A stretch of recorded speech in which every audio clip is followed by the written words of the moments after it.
లేవి. కానీ ఇది ఒక రాజకీయ కుటుంబం కాబట్టి ఇది రాజకీయాలకు సంబంధించింది కాబట్టి దీన్ని తెలుగుదేశం వాళ్ళు కూడా ఉపయోగించుకుంటారు. అంటే సొంత తల్లికి న్యాయం చేయలేనివాడు రాష్ట్రానికి ఏం చేస్తాడు, సొంత తల్లినే మోసం చేసిన దుర్మార్గుడితనని వాళ్ళు ఒక నెరేటివ్ని బలంగా తీసుకెళ్తారు. సో ఈ నేపథ్యంలో అసలు విజయమ్మ లేఖ ఏముంది, ఆమె ఏం మాట్లాడింది, దీన్ని జగన్ క్యాంపు ఎలా వ్యతిరేకిస్తుంది, వాళ్ళ వెర్షన్ ఏంటి, ఈ వెర్షన్ ఏంటి అనేది చూసుకున్నప్పుడు అంటే ఇప్పుడు జగన్కి కొన్ని రకాల ఆస్తులు ఉన్నాయి. సరస్వతి పవర్ కావచ్చు, శాండూర్ పవర్ కావచ్చు, యలహంకలో ఆస్తులు కావచ్చు, ఈ సాక్షి ఛానల్ వీటికి సంబంధించి కావచ్చు, అట్లాగే ఇండ్లు ఇక్కడ హైదరాబాద్లో కావచ్చు, ఇలాగా కొన్ని ఫిక్స్డ్ ఆస్తులు ఉన్నాయి, కొన్ని వ్యాపారాలు ఉన్నాయి, వాటికి సంబంధించి అది సిమెంట్ భారతి సిమెంట్స్ ఉన్నాయి, ఇలాగా రకరకాల ఆస్తులు ఉన్నాయి.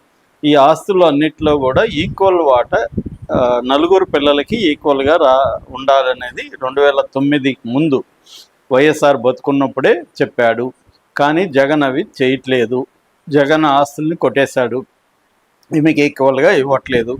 జగన్ ఇచ్చాడని చెప్తున్న 200 కోట్లు అది ఊరికే ఇచ్చిందేమి కాదు, అది డివిడెంట్, ఆమెకి రావాల్సిన డివిడెంట్ ఇచ్చాడు కాబట్టి అదేమి లేదు. అలాగే ఆస్తులు కూడా ఆమెకి ఆల్రెడీ హైదరాబాద్లో ఇల్లు ఇచ్చాడు, అలాంటివి ఇచ్చాడు కదా అన్నప్పుడు అవి కూడా ఆమెకి హక్కుగానే ఇచ్చాడు తప్ప అతనేమి ఊరికే ఇవ్వలేదు.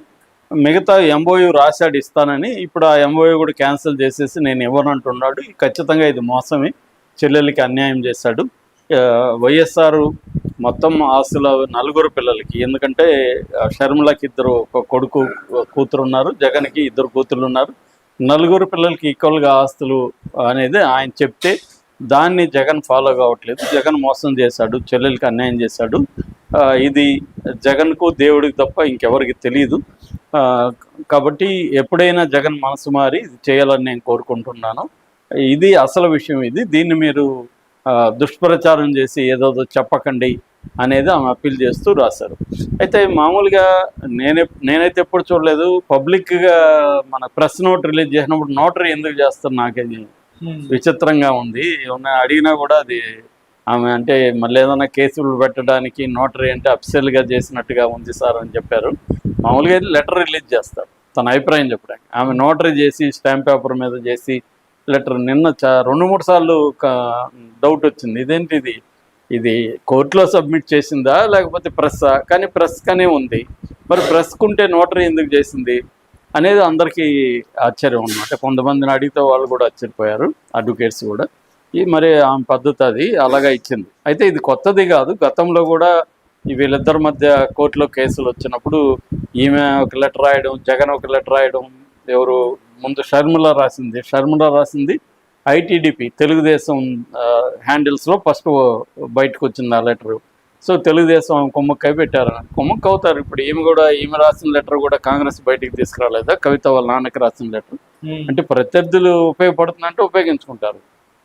సో అలాగా తెలుగుదేశం షర్మిల కలిసిపోయి జగన్ని రాజకీయంగా అంతం చేయాలని చేస్తున్నారనేది వాళ్ళ అభిప్రాయం.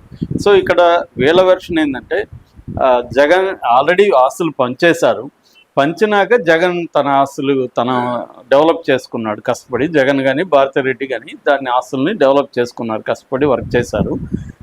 ఆస్తులు పంచకపోతే కేసులు పెట్టినప్పుడు ఈమె మీద ఎందుకు కేసులు పెట్టలేదు, ఈమె ఆస్తులను ఎందుకు జప్తు చేయలేదు అంటే అవి ఉమ్మడి కాదు కదా, కాబట్టి చేయలేదు.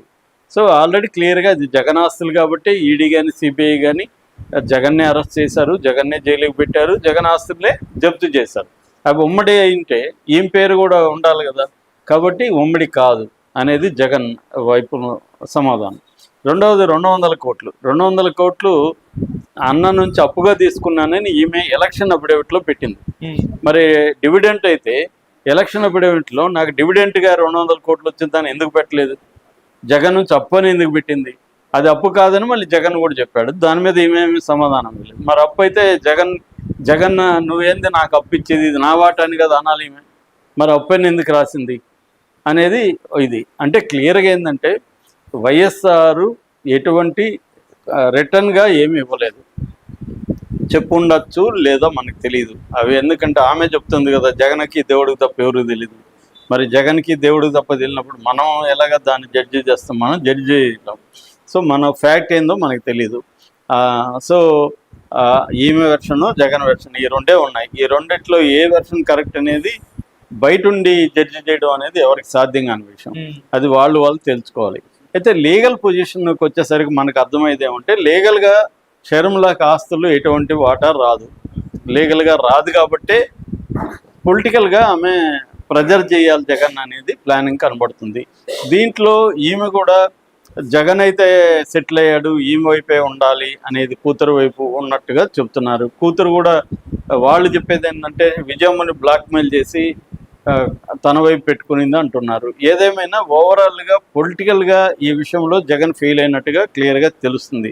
ఎందుకంటే నువ్వు ఇంట్లో ఒక సమస్యనే సాల్వ్ చేయలేనప్పుడు బయట సమస్యలు ఎలా సాల్వ్ చేస్తావు అనేది. కానీ చాలాసార్లు ఏంటంటే బయట అనేక సమస్యలు సాల్వ్ చేయొచ్చు, కానీ ఆయన వేమని చెప్పినట్టుగా చెప్పులోన రాయి చెవిలోన జోరుగా ఇంటిలోన పోరు ఇంతంత కాదని. ఇంట్లో సమస్యలు చాలామంది చేయలేరు. మేనకా గాంధీ, సోనియా గాంధీ దగ్గర నుంచి, ఇటు దేవేగౌడ ఫ్యామిలీలో దగ్గర నుంచి, ఇటు కరుణానిధి ఫ్యామిలీలో, మహారాష్ట్రలో బాల్ ఠాకరే ఫ్యామిలీలో, ఇక్కడ కవిత, ఇలాగా తీసుకున్నప్పుడు చాలా పెద్ద పెద్ద వాళ్ళు మహామహుడు. కేసీఆర్ కూడా మహామహుడే కదా. కేసీఆర్ నిజానికి ఎవరు సాధించిన తెలంగాణ సాధించడంలో ఆయన పాత్ర బలంగా ఉంది. వ్యూహాలు వేయడంలో మామూలు కాదు. ఘటన సమర్థుడు అని ఆయనకు బిరుదుంది. అలాంటి వాడు మరి కూతుర్ని ఎందుకు కంట్రోల్ చేసుకోలేకపోయాడు? ఆ సమస్యను ఎందుకు ముందుగా పసిగట్టి సాల్వ్ చేయకపోయాడు? పోనీ తర్వాత అయినా ఈ ఓపెన్ అయినాకైనా ఆ సమస్యను ఎందుకు సాల్వ్ చేసుకోలేకపోతున్నాడు? కాబట్టి ఇది ఎంత ఏంటంటే అంత ఈజీ వ్యవహారం కాదు. ఇప్పుడు ఆమె అడిగిన ఆస్తులంతా ఇవ్వలేడు జగన్. ఇచ్చిన ఆమె సాటిస్ఫై గమ్మునుంటుందా? రేపొద్దున నాకు కూడా సీఎం నువ్వేంది, నీకు నాకు, మేమిద్దరం మనం వైఎస్ఆర్ వల్లే కదా సీఎం అయ్యావు, నేను అవుతానని చెప్పచ్చు. సో ఇది నిరంతరం ఉండే పక్కలో బల్యంలాగా ఆమె ఆస్పిరేషన్స్కి అంతులేనప్పుడు ప్రాబ్లం అవుతూనే ఉంటుంది. సో అందుకని లీగల్గా వీళ్ళకైతే ఏమీ లేనట్టు ఇప్పటివరకు అర్థమవుతుంది. అందుకనే అటాచ్మెంట్ కానది. సో వాళ్ళు చెప్పేది ఏంటంటే ఆ ఎంఓయూ కూడా ఎందుకు రద్దు చేశామంటే, ఇవి మాకు తెలియకుండా వాటాలు బదిలీ చేసుకుంది. ఆ వాటాలు బదిలీ చేసుకోవడం అనేది కోర్టు ఆల్రెడీ వాటాలు బదిలీ చేయకూడదని